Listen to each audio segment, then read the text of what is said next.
délictueux et qui soulève tout un autre débat. Mais on va y revenir. C'est le rapport à l'autorité, à la loi. Je reviendrai là-dessus. Ce qui, évidemment, interpelle sur le plan psychiatrique, c'est toujours est-ce qu'il y a une pathologie sous-jacente.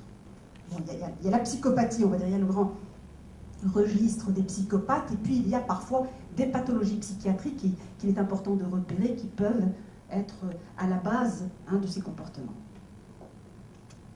Évidemment, il y a tout le débat aussi sur le devenir de ces jeunes. Donc, si on résume, violence à l'adolescence, l'adolescent violent, donc on va distinguer les autoviolences et les hétéroviolences. Autoviolence, il se fait violence, donc contre son propre corps. Et là, ça part des petites attaques ordinaires, qui évidemment dérangent souvent, mais c'est l'excentricité, c'est le fait d'être à la mode, c'est les tatouages, c'est les piercings, tous ces marquages du corps qui sont des effets mode, jusqu'à des automutilations beaucoup plus profondes, beaucoup plus inquiétantes, qui laissent des points de suture, ou bien toutes ces conduites de troubles alimentaires, ces anorexiques qui se font vomir, qui maltraitent leur corps. Donc on est dans une attaque de corps, on se fait violence. Contre le psychisme, là par contre, c'est les timidités massives, les replis sur soi importants, qui peuvent aller jusqu'à des angoisses massives, des dépressions importantes. Et puis les hétéroviolences, attaques, donc contre la famille, les professeurs, les surveillants généraux, contre les camarades. Et dans ce registre, évidemment, il y a les attaques contre les personnes sont ciblées, ou les attaques contre les biens. C'est tout ce qui est vandalisme, dégradation de matériel, etc.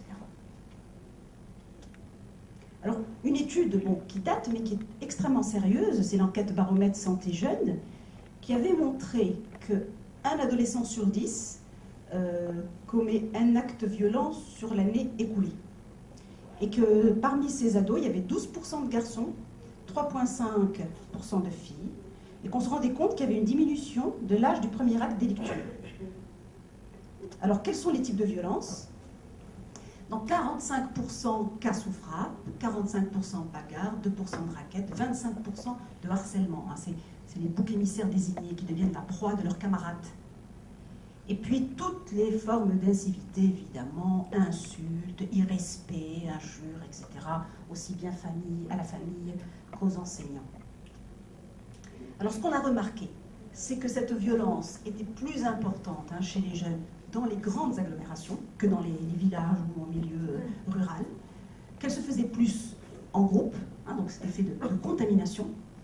Je me rappelle ce triste et dramatique événement de ce viol collectif qu'il y avait eu avec des ados, où il y avait même des adolescents qui étaient au-dessus de tout soupçon et qui ont participé parce qu'ils disaient si je ne le faisais pas, je n'étais pas un homme. Il fallait que j'aille avec les autres. Je ne pouvais pas me désolidariser. Plus au collège, les études trouvent que c'est moyenne d'âge moins de 15 ans. Alors évidemment, on retrouve que c'est des jeunes qui sont plus éduqués dans des milieux soit trop laxistes, soit trop rigides. Et que très souvent, ils étaient eux-mêmes victimes de violences. On s'est rendu compte qu'un adolescent violent est un adolescent qui souffre et qui a souffert. Très souvent, on retrouve une notion de violence intrafamiliale, de maltraitance, qui peut être aussi bien physique, psychique ou sexuelle, des pathologies parentales graves, soit un parent qui est atteint d'une maladie organique grave, soit un décès dans des conditions dramatiques. Et il y a tous les problèmes sociaux, évidemment. La misère, le chômage. Dans les quartiers défavorisés, on va certainement avoir plus d'enfants violents, d'adolescents qui deviendront violents. Alors oui, là, vous voyez le rapport de force entre le plus fort et le plus faible. Évidemment, on ne peut que s'écraser. La violence intrafamiliale et le violent n'est pas toujours celui que l'on croit. Alors on ne peut pas parler de la violence chez les adolescents sans parler de l'autorité de la loi. Et je pense qu'il est important de bien différencier autorité et loi. Donc, autorité déjà. Étymologie, autoritas, augmenter, élever, c'est-à-dire tirer vers le haut, élever le potentiel de l'adolescent. Autoriser, c'est aussi autoriser. Autorité, c'est aussi autoriser. C'est pas seulement interdire. Et il est extrêmement important de bien distinguer autorité de pouvoir. L'autorité est liée à l'obéissance, le pouvoir à la soumission. Alors c'est extrêmement différent. Le pouvoir à la soumission, c'est aussi la persuasion.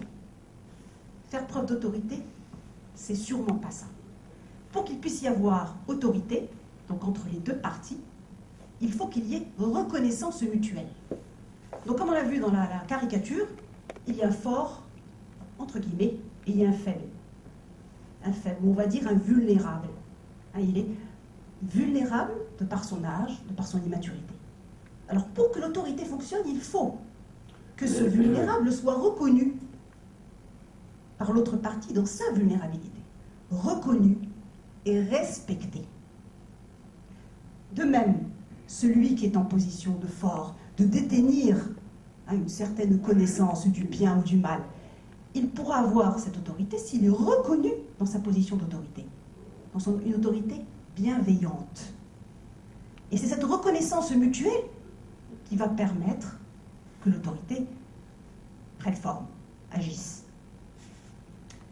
Alors, par rapport à ça, il y a un exemple qui est assez éloquent. Je pense que j'en avais parlé il y a 2 ans aussi, où c'était plus ado, famille, institution, mais il y avait été aussi question d'autorité. C'était l'exemple du couteau, dont parle Daniel Marcelli, célèbre pédopsychiatre, qui a énormément d'ouvrages. Et celui-ci, je le conseille vraiment aux parents et aux professionnels, il est permis d'obéir. Daniel Marcelli. Alors, qu'est-ce qu'il dit avec cet exemple de couteau? Il dit, voilà, la maman met la table, elle pose des couteaux sur la table, et l'enfant, 3 ans, est attiré par les couteaux. Et il va se saisir d'un couteau. Que fait la maman qui est un peu loin? Plusieurs cas de figure. Là, vous allez voir, c'est un cas de figure assez classique que l'on retrouve assez souvent. Elle se jette sur l'enfant, criant, en hurlant, mais qu'est-ce que tu fais? Donne-moi ça. Elle n'a même pas laissé le temps de comprendre. Le gamin est sidéré. C'est quoi? Pourquoi elle m'enlève ce couteau? Ça a l'air intriguant, cet objet. Ah, mais je reviendrai voir un petit peu de quoi il s'agit. Ou bien, mais qu'est-ce qui a mis ma mère dans cet état d'hystérie? À chaque fois que je voudrais lui attirer l'attention, j'irai chercher un couteau. L'autre cas de figure, c'est la maman qui dit « pose ce couteau ». Mais pose ce couteau avec une intonation de voix et un regard qui permet de bien associer et une forme d'ordre, mais une bienveillance, qui sera parlée par la suite. Et l'enfant pose le couteau. S'il arrive à poser le couteau, qu'est-ce que ça veut dire? Ça veut dire qu'elle n'est pas venue lui prendre la main et lui retirer l'objet. Ça veut dire que pendant un laps de temps de quelques secondes, il a choisi d'obéir ou de désobéir. Et poser sa main en ayant le contrôle, il va lire la satisfaction dans les yeux de sa mère. Mais en même temps, il a le sentiment d'avoir contrôlé, d'avoir choisi. C'est-à-dire que déjà à cet âge-là, on lui permet de construire tout doucement une conscience. Je peux avoir une maîtrise de mon corps et agir. Et non pas qu'on me prenne la main et qu'on m'oblige à faire quelque chose sans que je comprenne. Après, bien entendu, la mère mettra des mots. Voilà pourquoi. Donc, je trouve cet exemple assez éloquent. Il y a aussi l'exemple de la moto. C'est le jeune qui veut prendre sa moto. Maman, je sors ce soir, je prends la moto. La moto, elle est là. De toute façon, avoir une moto ou pas, ça a déjà été débattu. La moto, elle est là. Bon, non, ne prends pas ta moto. Pourquoi je ne prendrais pas ma moto? Je veux prendre ma moto ce soir. Deuxième cas de figure, ok, mais n'oublie pas ton casque. Prends ton casque, s'il te plaît, c'est important. Tu dois mettre ton casque. Alors il part. Il peut le mettre ou il ne peut pas le mettre. Mais il est, et c'est incontestable, on le sait, il est touché. Sa mère lui laisse la liberté de le faire ou pas, mais elle est bienveillante. Mais si elle lui dit « mets ton casque », c'est quand même parce qu'elle se préoccupe de sa santé et de sa vie. La loi c'est autre chose. La loi, c'est ce qui est au-dessus de nous tous. C'est ce qui s'impose à nous tous. C'est ce qu'on appelle dans notre langage psychanalytique le grand autre. Hein. Et ça renvoie à la fonction paternelle, pas dans le sens du père réellement, mais de la fonction tierce, de la fonction qui vient marquer une séparation. Et la première loi universelle que tout individu intègre et amené à intégrer pour avoir par la suite un rapport à la loi de manière générale adaptée, c'est la loi de la prohibition de l'inceste. Et là aussi, j'ai un exemple. C'est la maman qui vient me voir parce qu'elle a des problèmes avec son mari. Il ne s'occupe pas assez d'elle, il n'a pas beaucoup de temps, et voilà. Mais heureusement, elle a son fils unique, et elle s'en occupe beaucoup, beaucoup. Puis un jour, il est tombé malade, et vous voyez, finalement, j'ai demandé à mon mari, et puis il m'a dit, oui, il dort à côté de lui, c'est bien. Puis je me suis rendu compte que j'avais plus de plaisir à dormir avec mon fils. Je l'aime tellement et tout. Je dis, oui, mais enfin, il dit, oui, mais écoutez, il est trop occupé, il ne s'occupe pas de moi, il ne fait pas attention à moi. Puis de toute façon, mon fils compte tellement plus, vous savez, c'est tellement... Vous ne pouvez pas comprendre ce que je ressens. Et puis après, je lui dis, écoute, je vais rester dormir un peu avec lui. Ben oui. Vous voyez là, quelque chose qui va rejoindre, mais complètement, le fantasme de cet enfant, qui avait 5-6 ans. Son fantasme. Mais c'est avoir sa maman rien qu'à lui. Mais c'est la femme de sa vie. Et elle va complètement dans ce sens. Et le papa, bah écoute, ça te fait plaisir, reste à côté de lui. Vous voyez, comme là, on est complètement perdu. Qu'est-ce que c'est que cette prohibition de l'inceste alors que le fantasme et le réel se rejoignent complètement? Alors, l'adolescence, c'est la crise profonde de l'obéissance, bien sûr. Pourquoi? Mais parce qu'il veut être autonome, parce qu'il est grand, parce qu'il peut décider de par lui-même. Qu'est-ce qu'on va encore lui dicter sa conduite? Et donc, est-ce qu'il a intégré cette autorité ou pas? Ça va dépendre de la qualité de ce surmoi, hein, de cette instance psychique qui s'est façonnée tout doucement depuis l'enfance. C'est-à-dire, c'est ce que je disais par rapport à l'exemple du couteau, c'est-à-dire de cette conscience qu'il va acquérir lui-même progressivement de face à une situation. Je sais où est le bien, je sais où est le mal. Et je vais trancher en mon âme et conscience. Donc ça, évidemment, c'est ce que je disais, trop souple, ça n'ira pas, il sera paumé. Hein. Le couteau, il est laissé à sa portée de main, il se blesse, et on s'en fout. Ou bien il se blesse et finalement, ça fait du bruit. Ben pourquoi pas, moi je vais continuer à courir des risques et à m'amuser. Trop rigide, non, on lui arrache le couteau. Mais qu'est-ce que c'est que cette affaire? Pourquoi on va m'arracher le couteau? Moi, ce couteau, il m'intéresse, je vais aller voir de quoi il s'agit. Vous voyez? Donc là, on est trop souple ou on est trop rigide, forcément, on invite à transgresser. La curiosité, comme ça, est titillée, il faut aller voir. Alors, j'ai déjà parlé de la liberté du choix. Bon, évidemment, à l'adolescence, elle vient se poser encore de manière plus importante. La loi. Donc, j'ai parlé de la question de la prohibition de l'inceste, hein, donc cette première loi universelle qui s'impose à nous.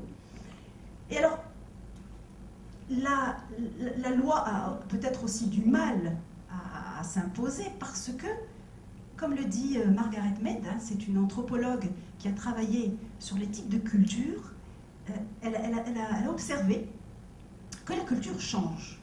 On était auparavant dans ce qu'on appelle une culture post-figurative, c'est-à-dire que les jeunes apprennent de leurs aînés. Et qu'actuellement, la culture change. On est dans une culture très figurative. C'est-à-dire que les adultes prennent des jeunes. Hein? Donc, ça change.